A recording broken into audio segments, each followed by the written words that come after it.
जेजूच्या नांवांत आमी आमचें जिवीत चालूंक जाय आनी जेजूच्या नांवांत आमची चिंतना भावना चाल आनी दुसऱ्यांची चिंतना भावना चाल ताचेर दवरून तो आमकां सुटका स्वतंत्र दितलो आनी मागीर आमच्यान ताचे बरोबर आमची पावलां मारून तो आमचें सगळें उलोवंक सोदता तें उलोवन तो आमचें सगळें करूंक सोदता तें करून सायबीण मायेचो मनोभव सदांच आमी पत्करया. हांव चाकोर ल्हानवीक खाय ती पत्करता जावं म्हजें सगळें तुज्या उतरां परवडे तूं म्हजें सगळें करून घे जें तुका करूंक जाय पळय तें.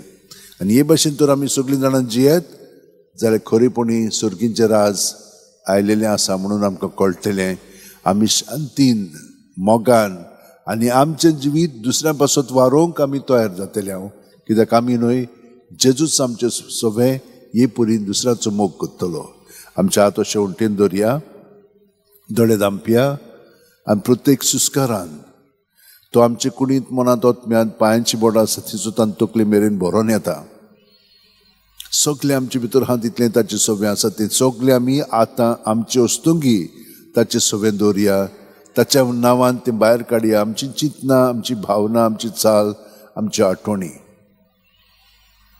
आनी हे परी ताचेर दवरलें की ना तो ताचे अमलीक रोगतान आमकां सुटका ताणें दिल्ली आसा ह्या पातकांतली ती आतां आमी आपणावया आनी जेजू सारकी अदीक अदीक जावन आमचें जिवीत आतां ह्या मिसांत बलिदानांत वांटो घेतना ताका एकवटोन चिटकोन रावया आनी ताका स्विकारलो म्हणटच ताका पयलो वयलो स्थान दिवन जिवया. आमेन.